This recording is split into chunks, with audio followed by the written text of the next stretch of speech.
Sudah sampai kepada firman Tuhan.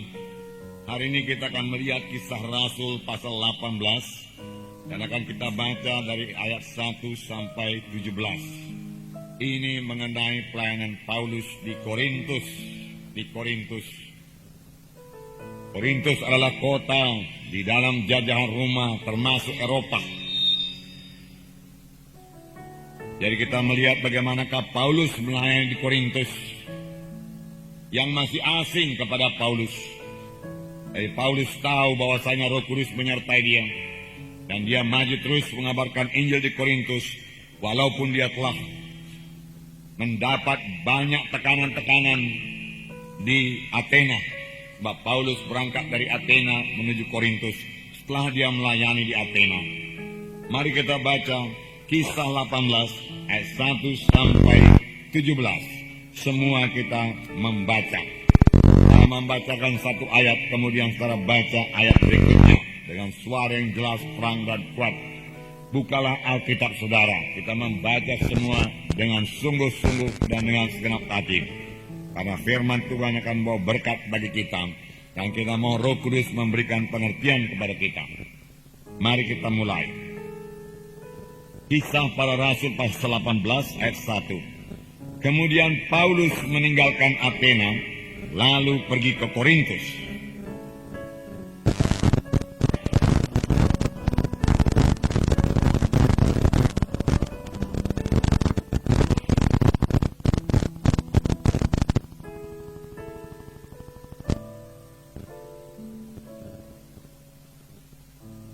Dan karena mereka melakukan pekerjaan yang sama, ia tinggal bersama-sama dengan mereka.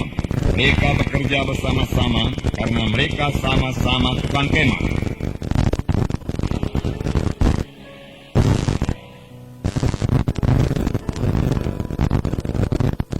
Ketika Silas dan Timotius datang dari Makedonia, Paulus dengan sepenuhnya dapat memberitakan firman, di mana ia memberi kesaksian kepada orang-orang Yahudi bahwa Yesus adalah Mesias.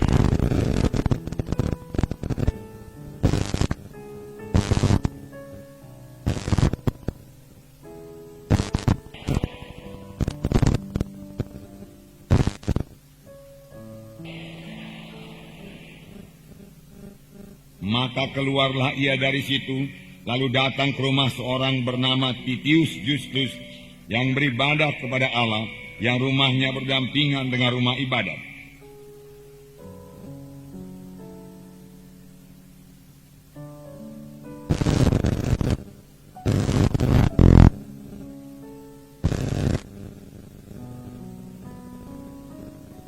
Pada suatu malam berfirmanlah Tuhan kepada Paulus dalam suatu penglihatan, "Jangan takut, teruslah memberitakan firman dan jangan diam."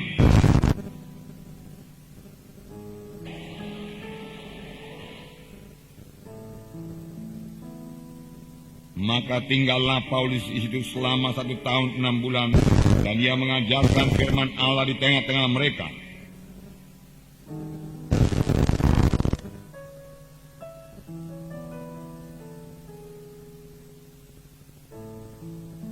Kata mereka, ia ini berusaha meyakinkan orang untuk beribadah kepada Allah dengan jalan yang bertentangan dengan hukum Taurat.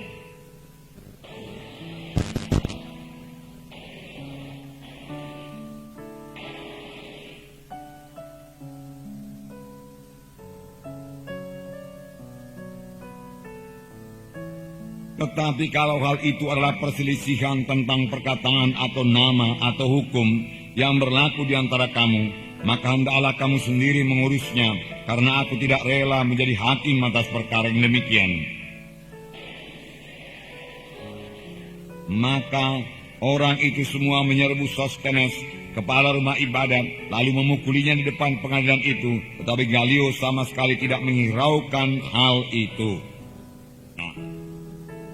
Saudara, dikatakan tadi di sini kemudian Paulus meninggalkan Athena lalu pergi ke Korintus. Memang sangat sulit pelayanan Paulus di Athena. Dan Paulus tidak begitu berhasil di Athena. Hanya beberapa orang saja selamat. Mereka bahkan mengejek Paulus dan menertawakan Paulus. Oleh sebab itu Paulus mengambil keputusan untuk meninggalkan Athena dan berangkat ke Korintus. Kota Athena penuh dengan patung-patung dewa, penuh dengan kuil-kuil penyembahan berhala. Dan Athena ini juga banyak ahli-ahli falsafah yang sangat bangga dengan filsafat-filsafat mereka. Filsafat yaitu mereka dapat menerangkan sesuatu dengan perkataan yang tepat, yang enak kedengarannya, dan mereka sangat bangga dengan filsafat-filsafat mereka. Saya percaya saudara Sokrates salah seorang diantaranya berasal daripada Athena ini, saudara. Nah, kepada orang-orang yang demikianlah Paulus mengabarkan Injil. Karena Paulus merasa sangat sedih hati dan kasihan melihat mereka. Walaupun mereka mengatakan dirinya beragama, agama mereka, saudaraku, ada golongan Stoa, golongan Epikurus, dan lain sebagainya. Ya, tetapi itu semua tidak membawa mereka kepada keselamatan. Paulus merasa terbeban, Paulus merasa sedih, dan mengajak mereka untuk percaya kepada Tuhan Yesus sebagai Tuhan dan Juru Selamat mereka. Lalu Paulus, saudaraku, berbicara dalam majelis Areopagus mereka. Di Bukit Mars dia katakan, satu khotbah yang terkenal, saudara. Begitu baik khotbah tersebut, saudara. Tetapi hasilnya, saudaraku, tidak begitu banyak orang diselamatkan. Hanya beberapa orang saja selamat. Bahkan waktu Paulus mulai mengkhotbahkan mengenai Tuhan Yesus, kematian dan kebangkitannya, mereka menertawakan Paulus dan mengejek Paulus. Mereka mengatakan Paulus itu seorang pleter. Pleter yaitu seekor burung kecil, ya, yang suka memungut makanan di sana sini, Nah, jadi dia katakan Paulus sedikit falsafah di sini, sedikit falsafah di sana, sedikit falsafah di sini. Lalu kau kumpulkan, kau beritakan kepada kami. Oleh sebab itu Paulus digelar oleh mereka itu, dinamai mereka itu si pleter. Si pleter itu meremehkan, melecehkan Paulus. Jadi mereka, saudaraku, tidak percaya kepada Injil yang dibawa oleh Paulus. Oleh sebab itu, saudaraku, Paulus mengambil keputusan berangkat ke Korintus dengan hati yang berat, saudaraku.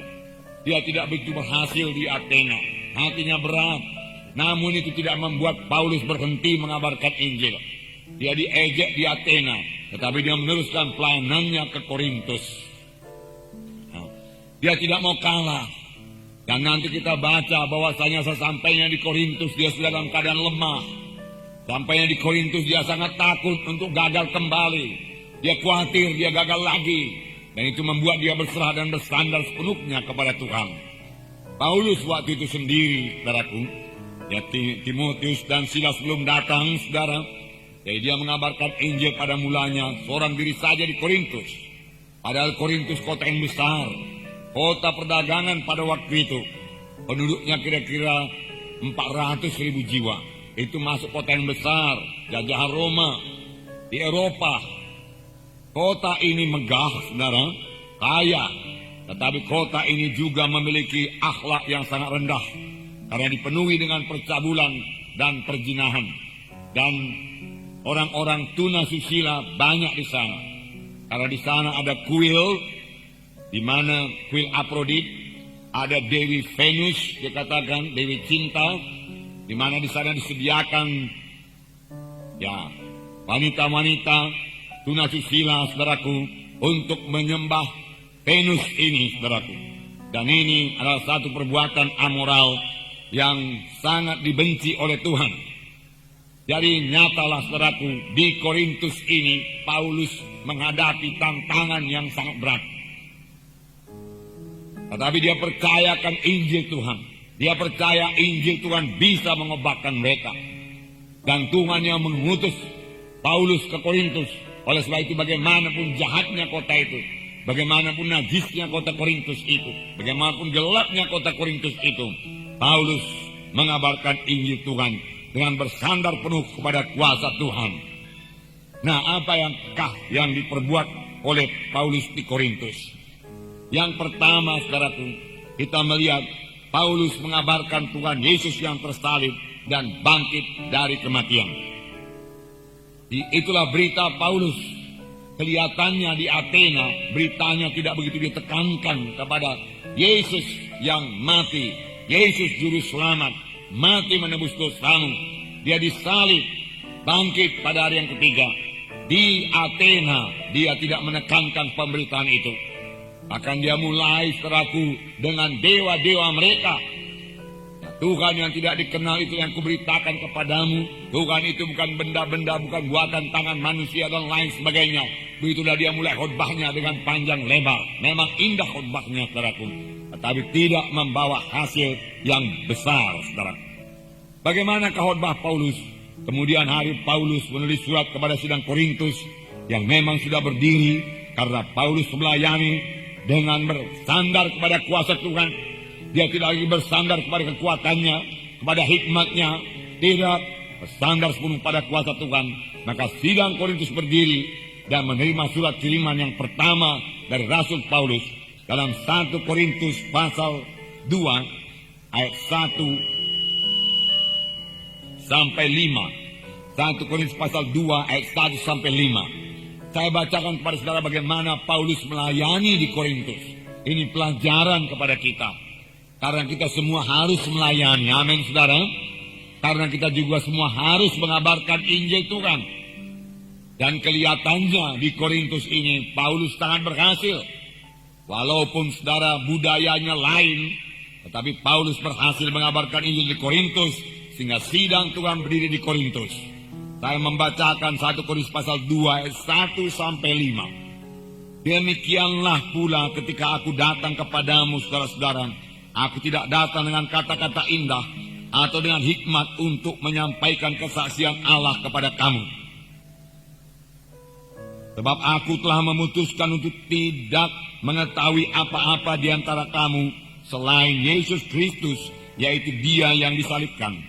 Aku juga telah datang kepadamu dalam keadaan kelemahan dan dengan sangat takut dan gentar.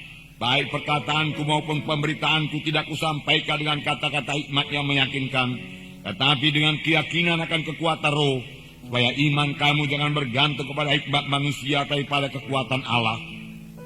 Rupanya beginilah Paulus pada waktu dia datang di Korintus.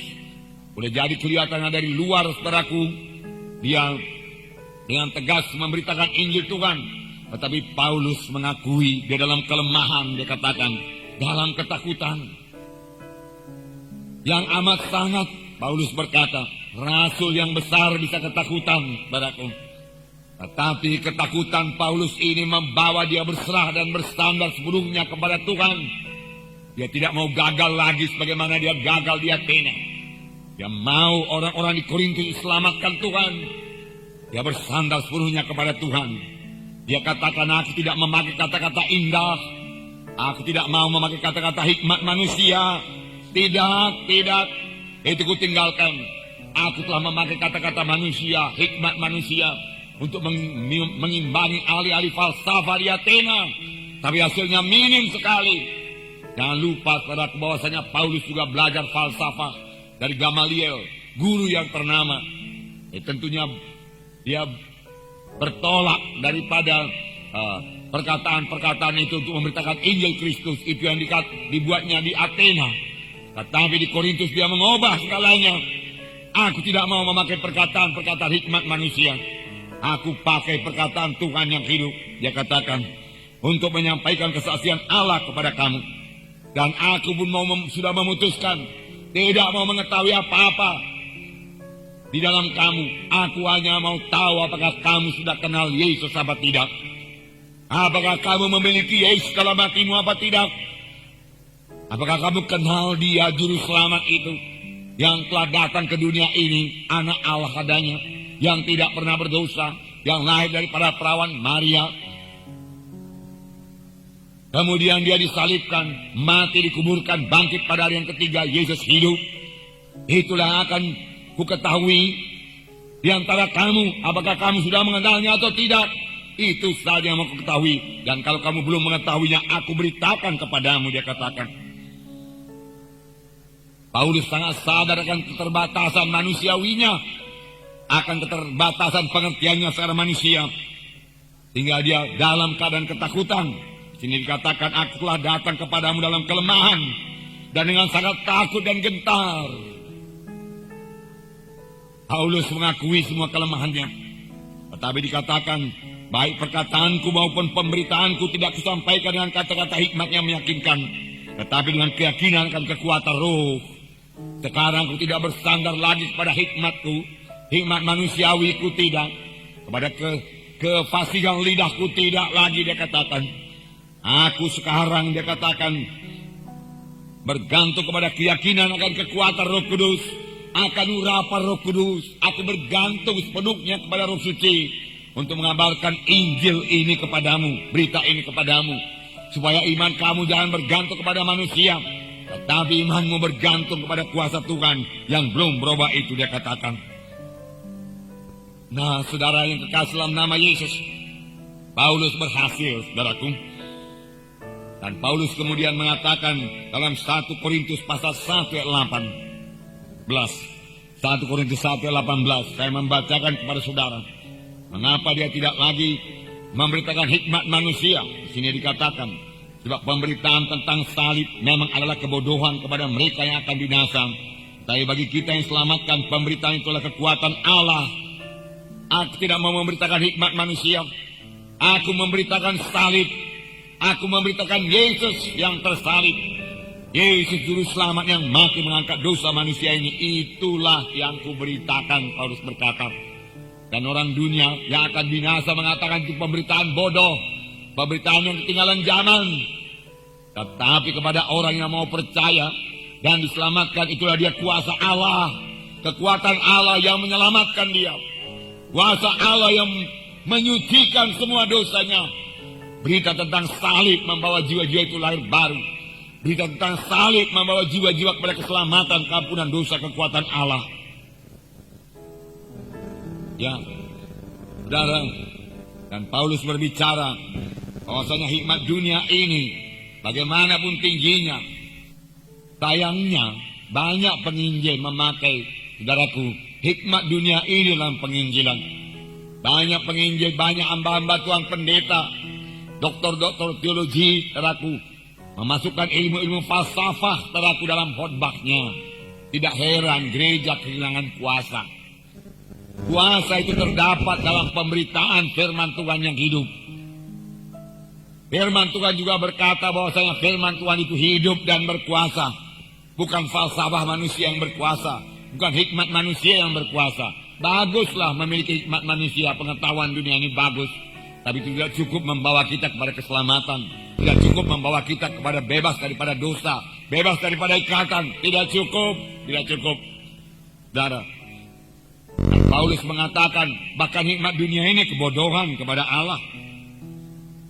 Jadi kapan gereja mulai memberitakan hikmat manusia, falsafah manusia, maka gereja akan kehilangan kuasa. Saudara, ada hikmat Tuhan. Ada hikmat dari Tuhan. Amin, saudara. Ada. Biarlah kita memiliki hikmat daripada Tuhan. Nanti kita baca bahwasanya hikmat dari Tuhan ini mempermalukan orang yang berhikmat. Paulus berkata, saudara, dalam Tuhan berhimpun semua hikmat. Hikmat daripada Tuhan, berasal daripada wahyu daripada Tuhan. Di mana Tuhan membukakan rahasia firman-Nya kepada kita. Saudara, kita mengambil contoh Daniel dan kawan-kawannya yang ditawan oleh Raja Nebukadnezar ke Babel.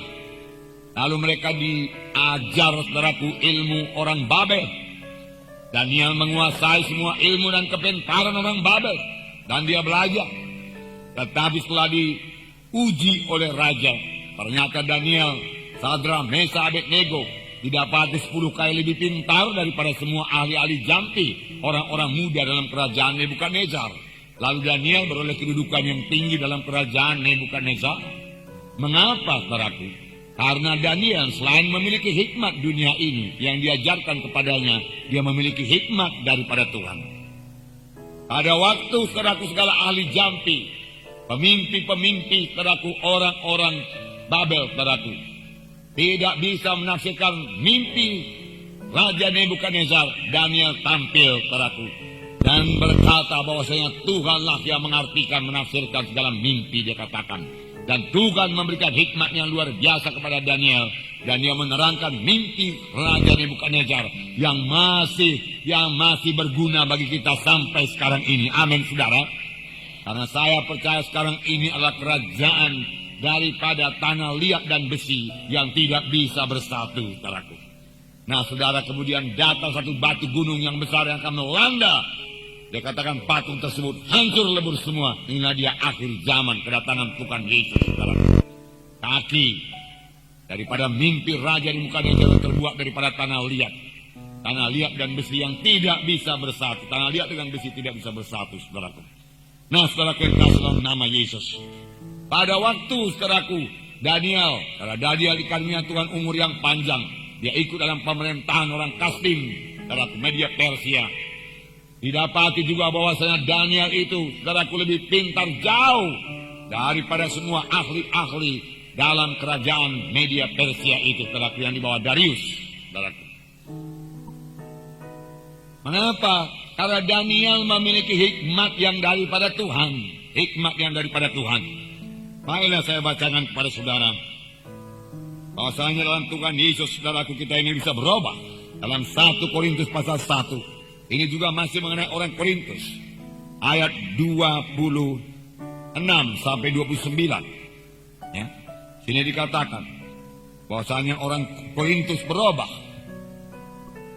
Ayat 26. Ingat saja saudara-saudara bagaimana keadaan kamu ketika kamu dipanggil. Menurut ukuran manusia tidak banyak orang bijak.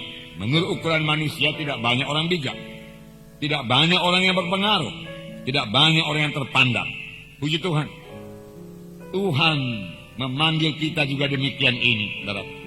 Tidak banyak orang yang bijak. Bukan berarti tidak ada, saudaraku, ada. Bukan berarti orang bijak, orang berhikmat dunia ini tidak bisa selamatkan Tuhan. Bisa. Sepanjang dia, saudaraku, mengakui bahwasanya hikmat duniawinya itu tidak bisa membawa dia kepada keselamatan. Lalu dia mulai mengakui hikmat daripada Tuhan. Bisa selamat. Namun firman Tuhan berkata tidak banyak. Pujilah Tuhan, saudaraku. Tidak banyak yang berhikmat. Ada, tapi tidak banyak. Yang banyak orang-orang sederhana. Karena Tuhan juga berkata, marilah kamu sekarang letih dan beban berat, aku memberi sentosa kepadamu. Orang-orang sederhana ini yang banyak letih, berbeban berat, dan dialah yang menjawab panggilan Tuhan. Orang yang berhikmat dunia ini dan kaya dalam dunia ini, dia merasa tidak terbeban. Dia tidak memiliki beban yang berat, karena hati nuraninya telah dikeraskannya. Dia tidak memikirkan jiwanya. Dia pikirkannya sebatas dunia ini saja. Bisa hidup senang di dunia ini sudahlah, hidup baik-baik di dunia ini sudahlah. Lainnya serahkan kepada Tuhan. Dia tidak memikirkan bahwasanya keselamatan itu perlu. Keselamatan harus dicari. Hingga bertemu dengan keselamatan dan bertemu dengan keampunan dosa untuk beroleh hidup yang kekal. Ayat 27. Tetapi apa yang bodoh bagi dunia dipilih Allah untuk memalukan orang-orang yang berhikmat. Nah, dan apa yang lemah bagi dunia dipilih Allah untuk memalukan orang yang kuat. Apakah artinya ini? Yang bodoh bagi dunia ini dipilih Allah untuk memalukan orang-orang yang berhikmat. Berarti orang bodoh itu berubah setelah dia mendengarkan Injil Tuhan. Amin, saudara. Berubah. Sehingga dia bisa bicara kepada orang yang berhikmat. Dan orang yang berhikmat itu heran. Sama sebagaimana Petrus berbicara kepada ahli-ahli Taurat, imam-imam.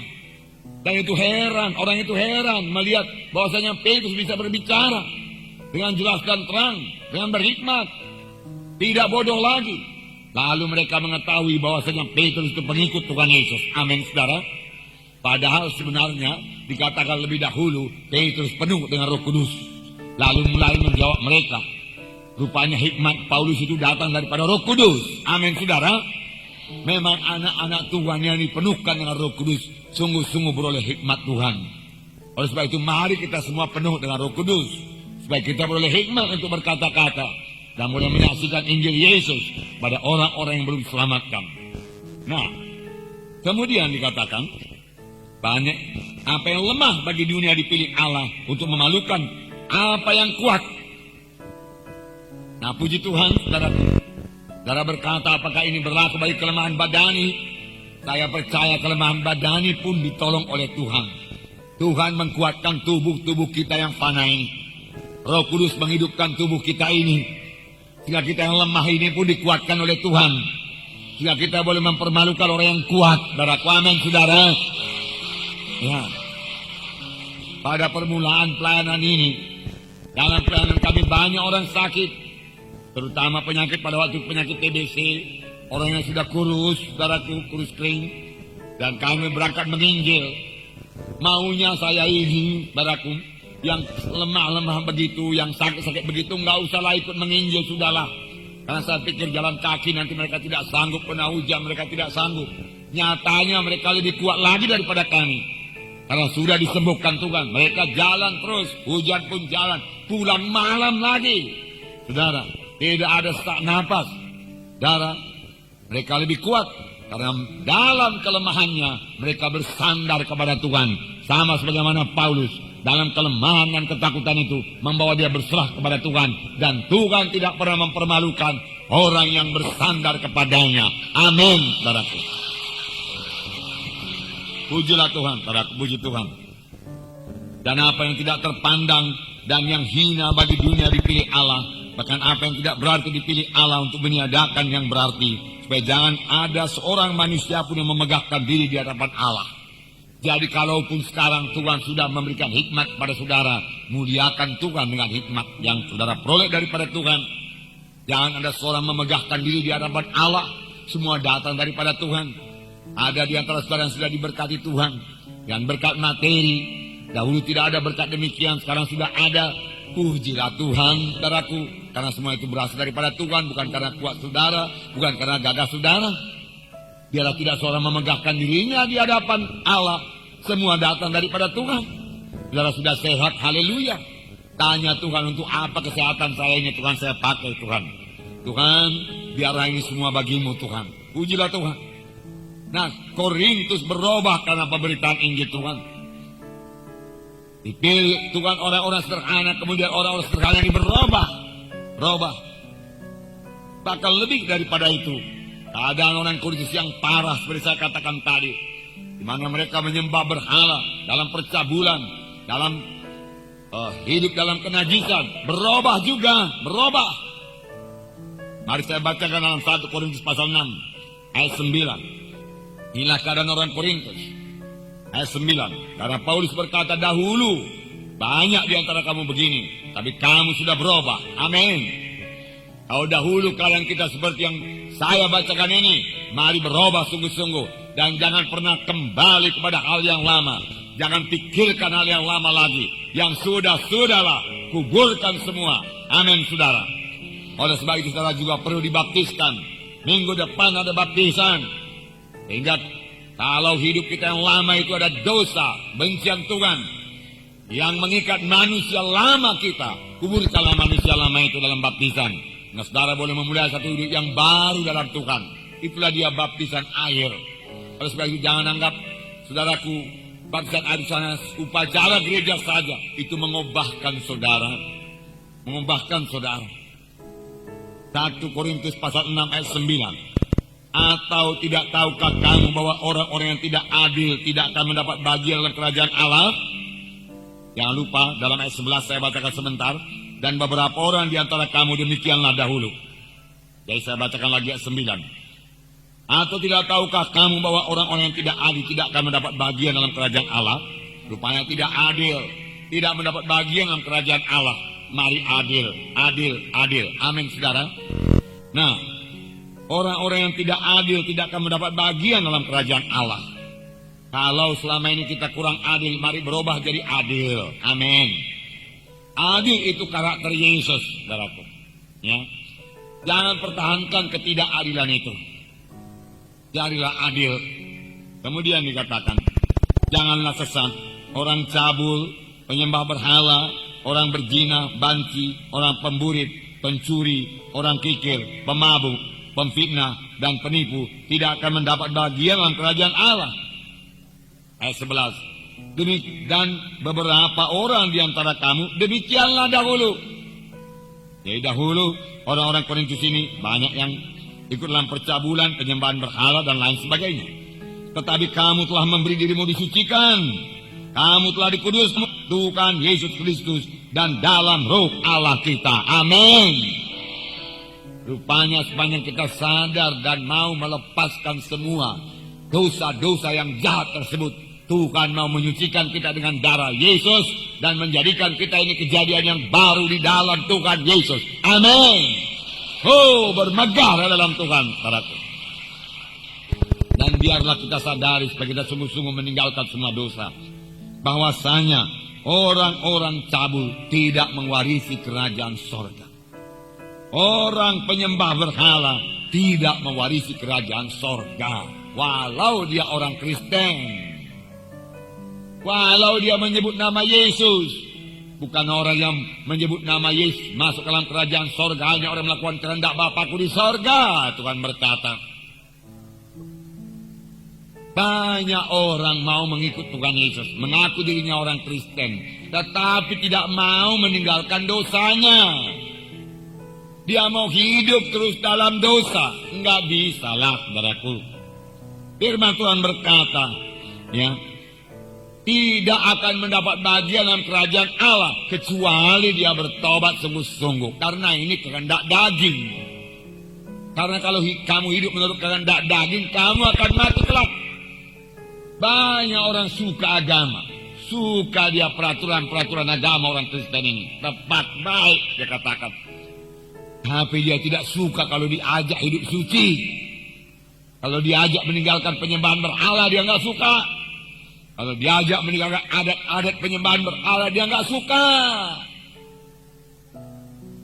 Tapi kalau dikatakan berbahagialah kamu, oh dia suka.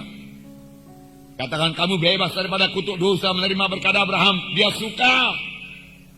Kamu akan menjadi berkuasa, tidak menjadi kepala dan tidak menjadi ekor, dia suka. Dia mau. Aku datang supaya domba itu beroleh hidup yang berkelimpahan, dia mau. Segala yang dipegangnya akan berhasil. Dia mau, dia mau. Berikan sama aku Tuhan 2 kali ganda, urapan. Oh dia mau, urapan dia mau. Tapi kesucian bagaimana? Apakah dia juga mau kesucian? Aku mau kesucian Tuhan. Aku mau menyangkal diriku. Yang dikatakan penyembah berhala, ya, orang berzina, pemabuk,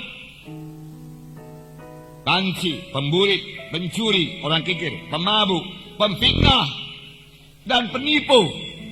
Dan penipu tidak akan mendapat bagian dalam kerajaan Allah. Dahulu pernah kita baca firman Tuhan mengenai menipu, termasuk memberikan kesan tidak seperti yang sebenarnya kepada orang lain. Kita mengatur cerita kita demikian rupa sehingga orang mendapat kesan apa yang terjadi itu, saudaraku, menurut cerita kita yang dia dengar tidak sama dengan kejadian sebenarnya karena kita robah, saudaraku. Itu juga termasuk penipuan. Dan firman Tuhan berkata, dia tidak mewarisi kerajaan Allah. Harus bertobat, masuk dalam kesucian Tuhan. Amin, saudara. Hendaklah kamu kudus karena aku kudus. Firman Tuhan berkata. Kamu kudus karena aku kudus. Firman Tuhan berkata. Bisakah kita hidup seperti ini? Paulus berkata, dan beberapa orang di antara kamu demikianlah dahulu. Paulus terus terang mengatakan kepada mereka itu, kamu dahulu demikian. Tetapi kamu telah memberi dirimu disucikan. Kamu telah dikuduskan. Kamu telah dibenarkan. Dibenarkan dalam nama Tuhan Yesus Kristus dan dalam roh Allah kita. Kamu telah disucikan karena kamu bertobat. Kamu menerima sebagai Tuhan dan Juru Selamat, hidupmu berubah. Dan seterusnya. Dan seterusnya. Firman Tuhan berkata dalam Roma 8 ayat 13. Sebab jika kamu hidup menurut daging, kamu akan mati. Tetapi jika oleh roh kamu mematikan perbuatan-perbuatan tubuhmu, kamu akan hidup. Kalau kamu hidup menurut daging, kamu akan mati. Tapi ada Roh Kudus yang berkuasa dalam kita. Dalam nama Yesus. Dengan kuasa Roh Kudus yang ada dalamku, kumatikan engkau kehendak daging. Kumatikan engkau pikiran-pikiran percabulan, tindakan-tindakan percabulan, kecemaran, hawa nafsu. Saya tinggalkan engkau semua di dalam nama Yesus. Saya tinggalkan mabuk-mabuk, saya tinggalkan perjudian, saya tinggalkan kenajisan di dalam nama Yesus. Roh Kudus tolong aku. Aku mau hidup kudus, aku mau hidup suci dalam nama Yesus. Aku mau berdiriku dibaptis dalam nama Yesus. Bukan hanya baptisan air Tuhan, baptisan Roh Kudus juga berikan kepada aku Tuhan.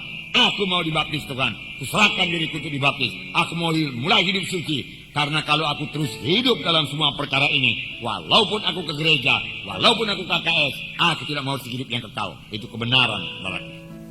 Karena mau lebih jelas, Galatia pasal 5. Galatia pasal 5. Ayat 19 sampai 21 saya bacakan kepada saudara. Perbuatan daging telah nyata, yaitu percabulan, kecemaran, hawa nafsu, penyembahan berhala, sihir, perseteruan, perselisihan, iri hati, amarah, kepentingan diri sendiri, percideraan, roh pemecah, kedengkian, kemabukan, pesta pora, dan sebagainya. Terhadap semuanya itu kuperingatkan kamu, seperti yang telah kubuat dahulu, bahwa barang siapa melakukan hal yang demikian, tidak akan mendapat bahagian dalam kerajaan Allah. Paulus sekali lagi menerangkan, kuperingatkan kamu, orang-orang yang berbuat demikian tidak akan mendapat bagian dalam kerajaan Allah. Dan jangan lupa ini dituliskan kepada sidang Galatia, bukan kepada orang dunia. Pada anak-anak Tuhan, penyembahan berhala, tinggalkanlah penyembahan berhala. Jangan terikut lagi di dalamnya. Tiap kali bangsa Israel menyembah berhala, saudara, kesusahan datang kepadanya. Yang bangsa lainlah datang menjajah dia. Bangsa Midian datang, Amalek datang menjajah dia, saudaraku. Apabila dia menyembah Baal Asitoret, dia dikalahkan, dia ditawan ke Babel, dan lain sebagainya. Lalu terjadi kesusahan, keberatan. Kalau bangsa pilihan Tuhan itu berpaling daripada jalan Tuhan. Nah, saudaraku yang kekasih dalam nama Yesus, Tuhan mengubahkan kita semua. Biarlah kita semua berubah terus. Petrus, saudaraku yang penakut, yang kepada dayang-dayang saja sudah takut, diubahkan Tuhan dan dilengkapi Tuhan. Dalam Kisah 5 ayat 15 dikatakan, bayang-bayang Petrus menyembuhkan orang sakit. Haleluya. Haleluya, saudara.